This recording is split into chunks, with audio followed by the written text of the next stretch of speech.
Welcome to a special episode of the ABC Music Talk podcast. In this episode, I catch up with two of my new colleagues following the successful sale of their business to Beatport. Normally at this point, I'd run a quick advert for Rotor Videos, but for this episode, I'd like to alert my listeners to an opportunity to try out Beatport's streaming service. If you've ever fancied trying your hand at DJing, but haven't yet invested in a catalogue of music or the kit to play a set, then Beatport has the answer.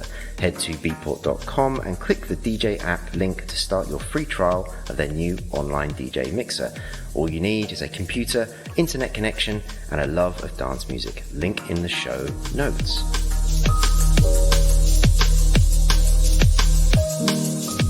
So welcome to the show, Ed Brew and Derek Clark. Thank you. Hello. Thanks for having us. So listeners, I don't know if you can hear that, but we've got a mix of accents here. So Ed, where are you from, first of all? So originally Worcester. Worcester, okay, so that's in England. And Derek? Boston, Massachusetts, or as they would say, Boston, Massachusetts. You have to accent it like that? That's how that works? Very good. Excellent. So, in my opinion, you've single-handedly revolutionized the demo submission and review process for record companies for the modern era, at a time when music creation is at an all-time high. But what is the elevator pitch for my guest? Who wants to take that one? Or do you want to do it together? I don't know how this works, really. At the same time, just like... like the creepy twins in a horror film. LabelRadar streamlines the process of sending and receiving music across the music industry, and we democratize access to key decision makers. So we give them relevant, actionable data, easy to review clips chosen by the artists themselves to make it easier than ever for them to find new music. And when the labels then take an action on these demos, the artists are notified in real time too. Very good. Yeah, like Tinder meets LinkedIn for the music industry, but classier dating app. Yeah, hopefully than Tinder. Okay, very good. And so, when did you set the company up? 2017. We incorporated, but for about a year before that, we were sort of just noodling on shooting the ideas back and forth. And that Facebook Messenger thread from back in the day is quite fun to read now. Yeah, I bet it is. And I know this piece of trivia, but how many times have you met in real life since that beginning point? This is the second time. Over like 6 or so years since we've known each other. Second time. Isn't that incredible? Literally once at the very beginning of the journey and once now. So, that's really, really quite impressive, and actually it's quite an important time, because Ed, you've just come back from paternity leave. I have. Can you tell? Is it show? No, you are doing well. You are doing well. Do not worry. Very good. Okay, so let's start at the beginning. So back to that sort of time. Yeah, where did it all begin? Like, where did you first kind of come into contact with each other, Ed? Sure. Yeah. So it all started from a charity project, basically, where I had just completed one, and one of the partners in that, Cody from Monster Cat, he recommended that you get in touch with me because you were starting your charity project, and we just started talking about, lessons I'd learned from my experience that could potentially help him, any contacts, that kind of thing. And then we realized pretty quickly that we had this kind of shared vision for how we can improve the music industry and all these kind of pain points that we're seeing, both from the large entity side, where it's a label receiving thousands of demos and, struggling to actually get through and get ROI from the time that it takes them to get through that sheer volume of emails. Versus smaller labels who want to get access to greater deal flow but just aren't on the radar of enough artists. I can see where the names start to creep in. Yeah, exactly. Oh, very good. And so it's these charity projects, Derek, what was your one, for example? Yeah, it was called Center Music, and we would do EPs for different different charities, and we would pick different causes. But one of the biggest challenges was I would send hundreds of outbound emails a week, just sending artists an email being like, hey, do you guys have any tracks to release? 9 times out of 10, they wouldn't respond. But then for the ones that did, it just wasn't the right timing. They're like, maybe I would work with you on this, but I just don't have an open release at this point. So there's a lot of frustration of just like finding artists that are about the right size, that'd be open to it, that have music actively available to sign, like right now. Yeah. So there's just a lot of frustration from like the smaller label side you know? Because, I mean, that was one of the things that I guess isn't immediately obvious to somebody sort of looking into LabelRadar, because you think about the demo submission process as being quite an overwhelming state. Certainly for those like myself, I came out of the major label environment originally, and you know, of course, you just get sort of boxes of this stuff back in my day. There was actual CDs and other things. But the thing you've just identified there is that the smaller labels have this kind of inverse problem, right? Yeah, exactly. And there was no a good metaphor was like there was no place to just go where there was all unreleased music that isn't signed yet, that you know is fresh and recent, that's scanned for Content ID, almost like you're going to a vinyl record store and you're combing through the boxes of vinyl and just browsing for unreleased music. That just didn't exist.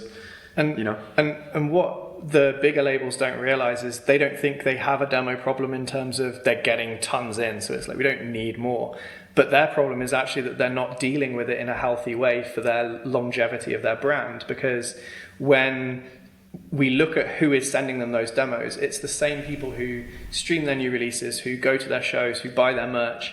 And when those artists don't feel heard and they basically submit into this black box of a email inbox that they never hear back from, you know, they don't know, was it listened to, did I not hear back because it wasn't good enough, or just no one's actually listened to it?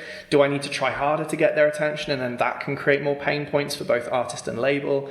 But ultimately, they get disenfranchised, right? They feel like, I'm here doing all this support of this brand, and then when I try and get in touch with them, I can't get anything back.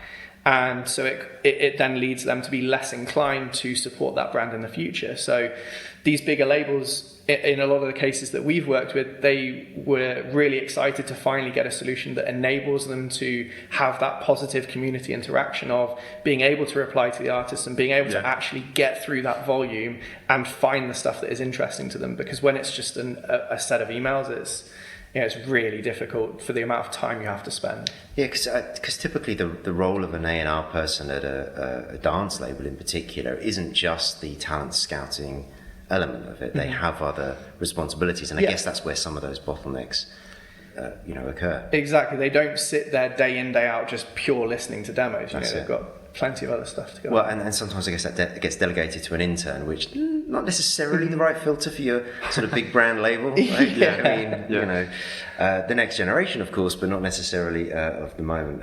And so, where did the love of dance music come from, Derek? Oh man, yeah, I would say Skrillex, like way back in the day. Scary Monsters and Nice Sprites. Maybe a little bit before that, but I remember that. I love how you say Skrillex, like back in the day, just, Yeah.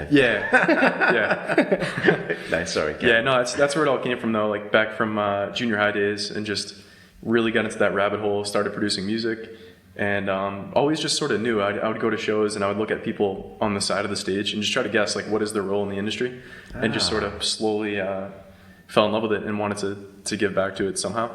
That's an interesting kind of observation that you're making about an experience, and you're actually genuinely sitting there going, I wonder what they all do. Well, you know what's crazy? Zomboy, I remember distinctly one of the first shows I went to was Zomboy, and I remember looking on the side of the stage and just like, that's when I first started doing that. I'm like, oh, I wonder what they do in the industry. I wonder what they do. And then just before our deal with Beatport closed, I was actually on at Electric Zoo. I was on the stage with Zomboy, like on the side, in the same exact situation as when I first started, as somebody on the stage. So it was like a really full circle moment where like, wow. Especially because at Electric Zoo, the other headliners of that festival, we've all worked with now in some capacity at LabelRadar. Yeah. Wow, goodness. Yeah. And Ed, how about yourself? So mine was a box of Cinnamon Grahams, or I think they were called Cinnamon Toast. Oh no, it was Cinnamon Grahams back then. I think it was Cinnamon Grahams. Yeah, they did change it. And by the way, this is a box of cereal. This is breakfast cereal. Yeah, a box of breakfast cereal. And this was back in the glory days when you get some fun presents with your cereal, and they had basically a sequencer software called EJ Dance for Club Machine. And basically I just put that in the computer to see what had come with the cereal, and got fully into creating new music out of this bank of loops that it basically comes with. And that kind of planted I've always been quite creative and enjoyed those kind of pursuits, so this really awakened something in me for music creation. And but then I wouldn't say I really properly got into music as such until, particularly dance music. I've always been quite eclectic, but the dance music stuff for me was when I was at uni first year, and I think it was 2008, and I heard Chase and Status, Eastern Jam come on the radio, and I was like, this is completely different to anything I'd heard before, and the kind of drama of that kind of music, you know, I've always liked film score stuff, and I think hearing this, you know, the rise of the dubstep era from there, not obviously the scream driven stuff, but more the, I guess, what I would hesitantly call bro step. But you know, the everything that led to that 2010 era of dubstep, where it was like the golden age, that was kind of what really cemented it for me, and I got very much into, you know, sourcing new music in that style, because it was so new, right? It was there being, you know, new producers and that were popping up everywhere, and you had UKF and all of that stuff kind of championing the new sound, which was, yeah, it was just a really interesting time.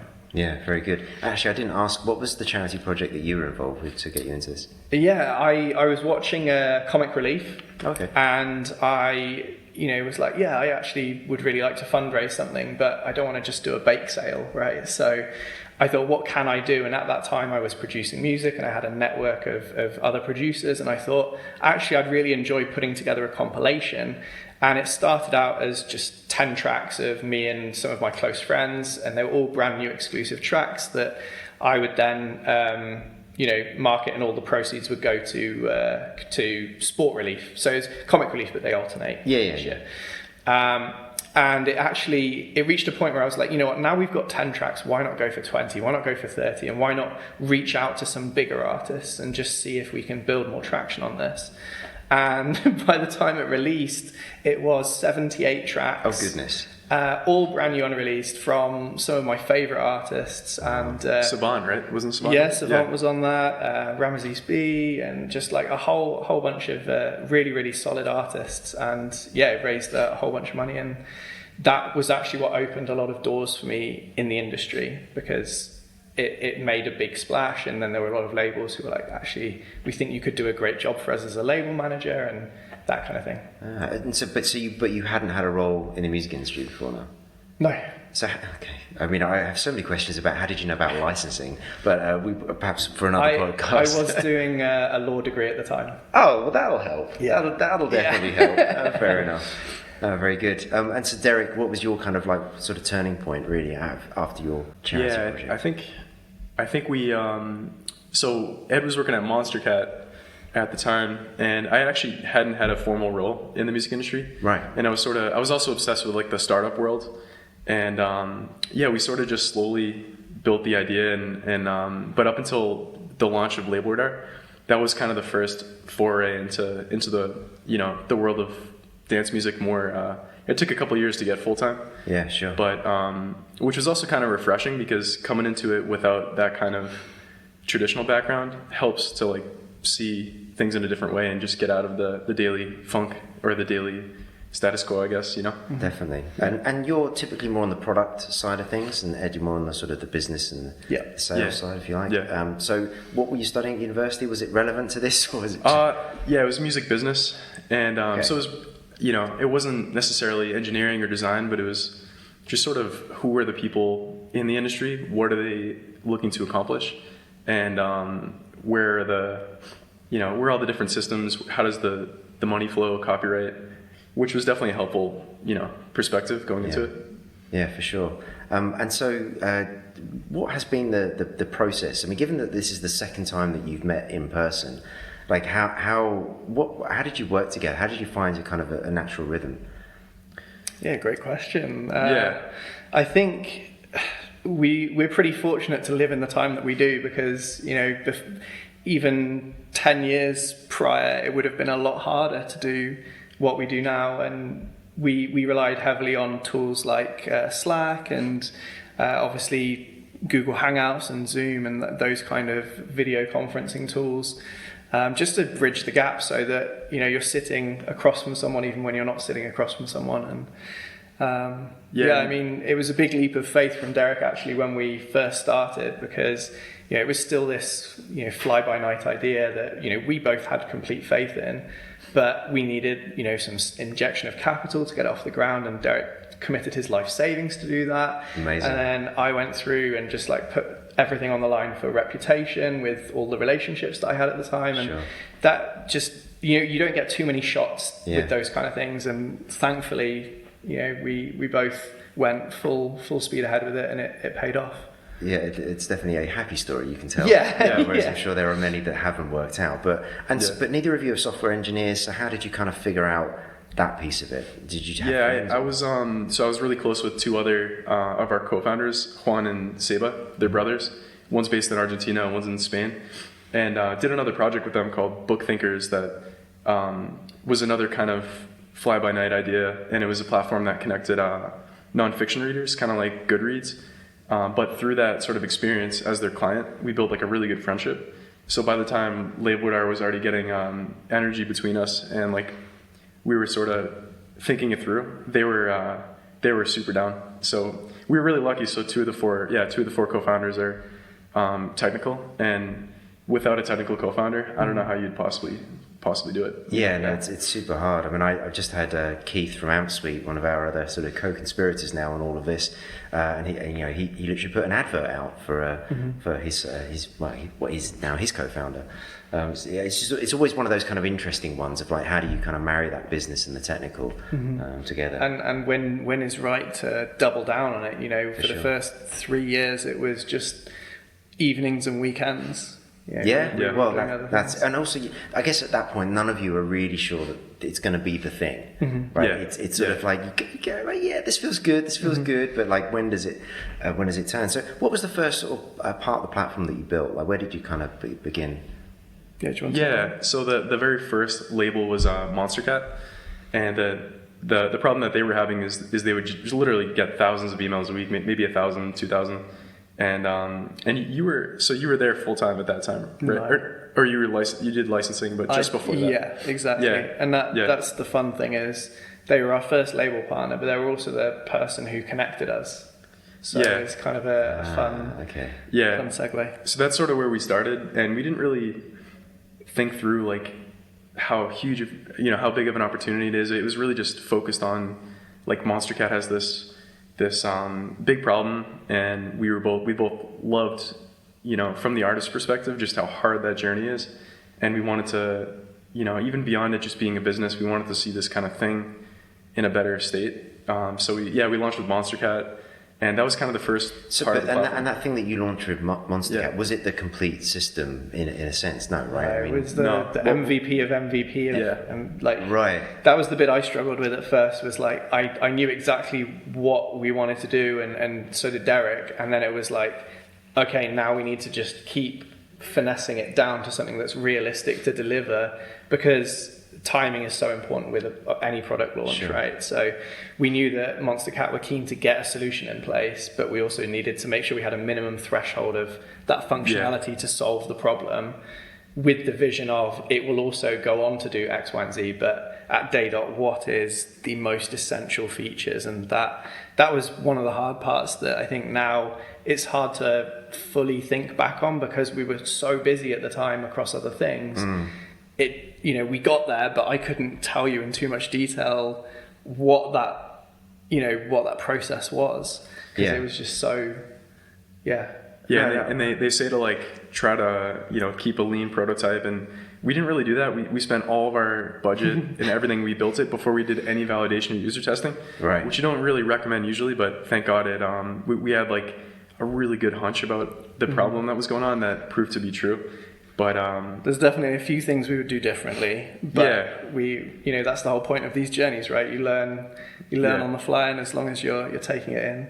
For sure. And shortly after we launched it, we spent some time in their offices and really just sat with people using it, and just learned a ton after it launched. It took a little while to, because we were working other jobs and stuff like that. So we went full time a couple years after launch, but that was probably the most rewarding part for me, I think, was actually sitting in the offices of some of these labels and watching them physically actually use the product, you know. And also the response from the artist community when the label, particularly with Monster Cats, because it was more of a launch, it was more of an event. So I remember on the Monster Cat Reddit, they announced, and they're like, hey guys, we're now opening demo submissions through this portal. And just seeing the artist response to that, where it was like, this is so good, like, they got it straight away, because that, I mean, ultimately if artists didn't use the platform, then it would all fall apart pretty quickly. I was going to ask about this, because I mean it's when you talk about the development of the business and the Monster Cat involvement, it sounds like you're thinking about it and developing from the label point of view. Yeah. But what you've just said there is, of course, really the key thing, because it's about the connection with that wider unknown of all these. And that's just it. We were having to balance the need for solving problems and headaches for the labels so that they would use the product and come and live in our product, with the need to be respectful to artists and make sure that we're serving the artist community as well, if not equally, by making sure that we're helping them with their core problems just as much as we're solving the headaches for the labels. And there is definitely a balancing act that has to be done with that. But yeah, I mean, obviously things got pretty balanced, and I'm not saying that they're in perfect balance. We're still getting there, but pretty happy with how things have turned out so far. Yeah, very good. Yeah, one of the really, like, I guess, different approaches we took was to take that moment of a rejection, right, where it's not like it's just a form where you're sending something in and getting a response. We take that moment where if you get a rejection, it's actually the beginning of this much bigger journey of all the other curators in the industry, all the other opportunities, and we take that no to like a not yet, and then we'll send it down this path of, well, here are all the other labels that might be a better fit, and we take that rejection moment that could be isolating and really demoralizing, and channel that into just like, well, you're more on your journey, it's just maybe not right now, but why don't have you thought about this? Because typically it's like you get the rejection, it's like game over, end of journey, right? Like that's the end of that track's story. But with the way that we've approached it, is it doesn't have to be, right? There are so many other pathways, and in that moment you don't feel like they're there, but we wanted to make sure that we kind of tilted that moment so you could see them and access them and just really easily accelerate from that negative into a potential positive. One of the things that I particularly like about the platform, because we talked about artists and labels and the connection that you've made there, but there's a sort of a third point to what I'm now going to call a triangle, which is the fans. Can you tell me a little bit about how you've developed the product to address that? For sure, yeah. So for fans of the music industry, they're a segment that has been largely overlooked, I would say, historically. Like, they don't get the recognition that they deserve in terms of the actual input that they put into a success of a record, or all of that role that they play on a daily basis, whether it's engaging with a post or adding tracks to playlists. And a lot of them are extremely passionate, but they don't have, well, there wasn't really a system in place that rewarded everything that they do on a daily basis. And so what we wanted to do was give them a platform to be recognized for what they're already doing. So what we've done is we've created a unique opportunity for them where they can go through the music submissions on LabelRadar. They can only hear the 20-second clip. They can't see who the artist is. But so it basically is just purely down to the music, right? And it's their initial reaction as music fans to that music. And it's basically Tinder, right? They can swipe right if they like it, swipe left if they don't. And that engagement can then, first of all, form really valuable data for the rest of the platform, for like labels and seeing what's already proving popular with the fan audience. But from an artist perspective, it can give their track an extra bump where a label can then filter by most popular and can see, oh, okay, this track has received a higher ratio of right swipes recently. And so the fans are helping curate, in a way, up to the labels. And if I, as a fan, have swiped right on a track that then goes on to be signed and released by a label, that's a huge emotional connection that I have to that track, because I've been part of its journey, not from when I hear it on a streaming playlist, but from its actual, like, hey, would you like to sign this moment? And that's really powerful. And I think being able to surface that is really important, but also we give them points and recognition, and we give them, ultimately it's kind of bragging rights, but formalized, right? So rather than being like, I heard it first, you literally can say, I was the 5th person in the world to give that track a stamp of approval, and now it's on, 2 million streams, and loads of people love it. It's those kind of journeys that I think just wouldn't be possible before, and now are really compelling, both for a fan, for an artist, and for a label. Yeah, absolutely. It's by far one of the most exciting parts of the platform for me, at least. I've just never seen it done before. Cool. Yeah, very good. Yeah, and a lot of times it's the super fan, because it's a pretty active experience. Right. So you're not going to get somebody just kind of going for a run or something. It's somebody that wants to scout music that isn't on DSPs yet. It's just out of the DAW. Nobody's heard it like anywhere really. So yeah, and super fan. I can't wait till we can give them proper gamification as well, like leaderboards, where it's like, I am the number one drum and bass scout. Like that is really exciting. Like I'll probably try and be that. Yeah. Well, and also I can imagine some of these fans actually building their own careers off the back of that, right? Exactly. In fact, let's put that in the roadmap, guys. Yeah. Okay, so let's move on to the meat of the conversation. Perhaps what led you to decide to sell to Beatport? Where did that sort of idea start from? Yeah, it's one of those things where, like, as a bootstrap startup, it teaches you a lot of lessons. Every dollar that comes in is absolutely sacred. It's oxygen, and it really taught us to be really mindful of, like, what are we investing in? What are we prioritizing? But at a certain point, Beatport has about 100,000 labels in their ecosystem. We have about 1,500. We have 133,000 artists. But the real mission was, how do we make the music industry more accessible and more connected, and less about who you know and more about the quality of your music, creating opportunities. And that was the success criteria we had going into it. So to hold on to it, it started to feel like we were kind of holding back its mission in a way that if we were going to reach all 100,000, sure, we probably could have done it, but it would have taken a long time, and the industry needs it now.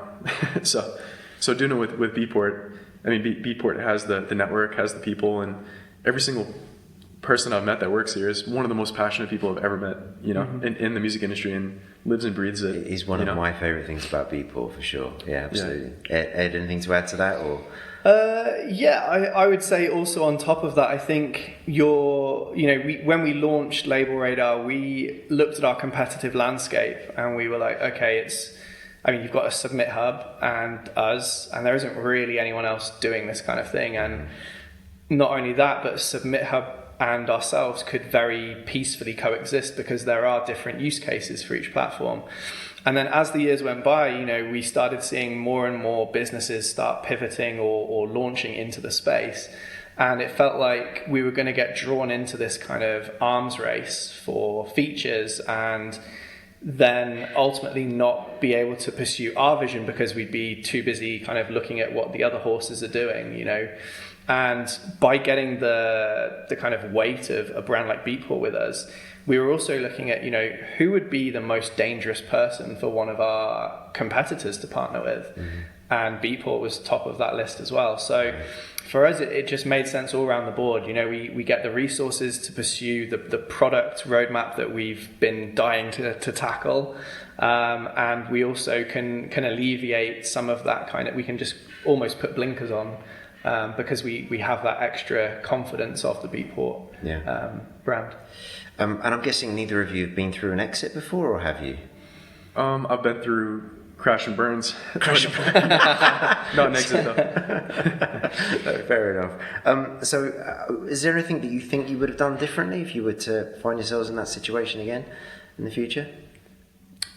Certainly, like we've already kind of touched on, like in terms of how you validate a product and how you build an MVP and that kind of thing. And I think early doors, there are a few things that we would do differently in terms of when to make the jump and how we have that conversation as well.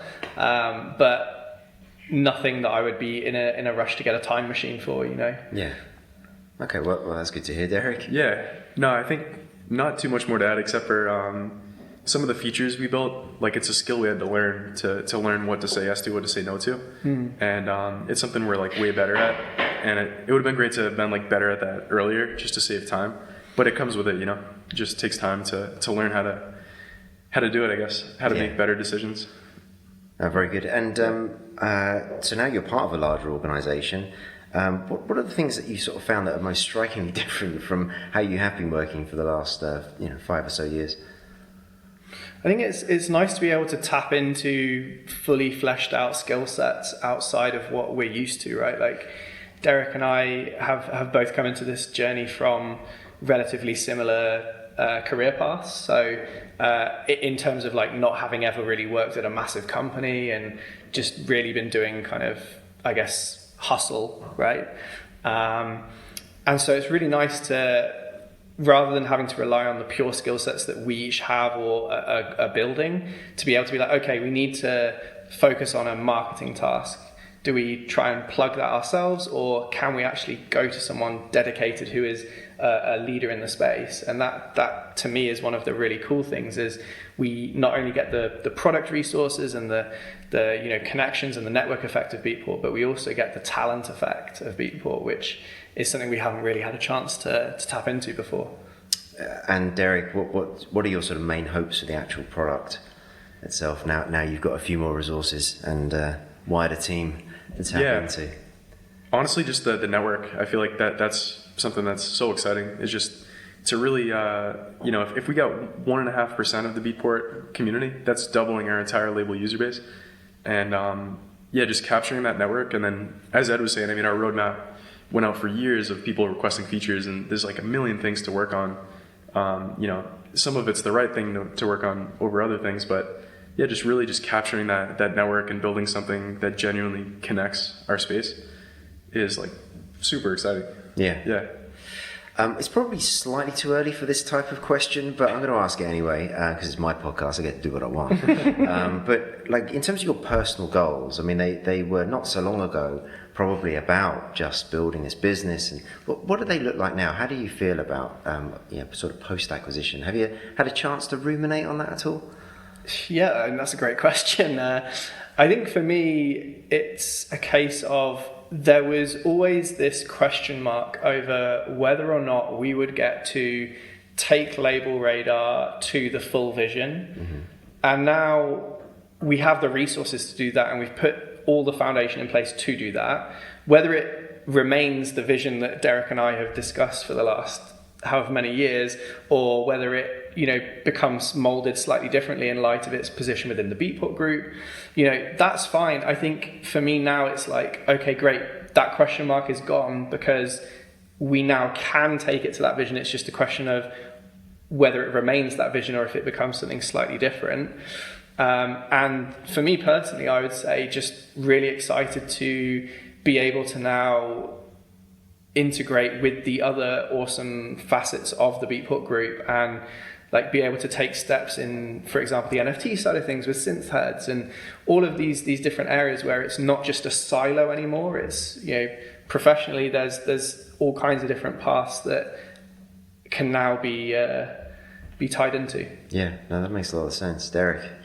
Yeah, super similar. The whole kind of value cycle of a track, we've been so focused on just one piece where it's just like so zoomed into that one problem. Mm-hmm. And it's a real chance to sort of see the bigger picture and to work on a ton of other things.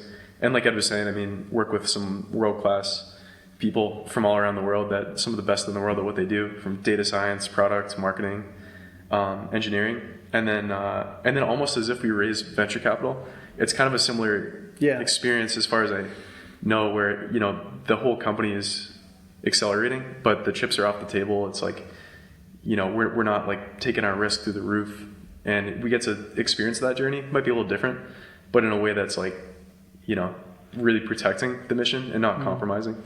And it definitely changes the opening conversation as well with people, when it's not just like knock knock, we're this plucky startup called LabelRadar. It's knock knock, this is Ed from Beatport Group. Well, it's fun. Okay, so you read my next question perfectly, which is, for so long you've personally identified as Ed or Derek from LabelRadar, and that must just triple off the tongue, like when you meet people in person.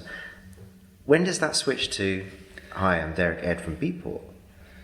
I feel like it depends who you're talking to some extent. Like for pre-existing relationships, a lot of it will still revert to LabelRadar because that's how they know us, right? Sure. But I think when we're talking about going after some of the titans of industry and we need that extra weight, or when it is just a net new conversation, opening with, I'm Ed from the Beatport group just helps frame the conversation slightly better, because you just have that instant comfort of, I know that brand, and this person, it sounds a bit cynical, but this person is potentially worth my time. It's that initial spark point that is a lot harder to convey when you're giving them a brand name that they've, hopefully heard of, but potentially never heard of. Not always, I found. Yeah, no, not always, but yeah, no, good answer, Derek. No, I think you nailed it. Yeah, like new conversations, but then old conversations. I mean, it's such a good relationship that I guess it only helps. But yeah, it definitely helps going forward. I think with the new people coming into the world. Amazingly, we've got through all the questions and come up on time nicely. So thank you very much for coming on the show. Really appreciate it. Thank you for having us. Yeah, thank you. To my listeners, thank you for listening. As ever, I welcome all feedback, comments, and suggestions for future shows. My Twitter and Instagram handle is @AlexBranson, or head to the website where you'll find a contacts page. Also, a shout out to the incredible audio assassins who provided the music branding for the show. And if you like the show, please leave a 5-star review on Apple Podcasts or wherever you get your podcasts.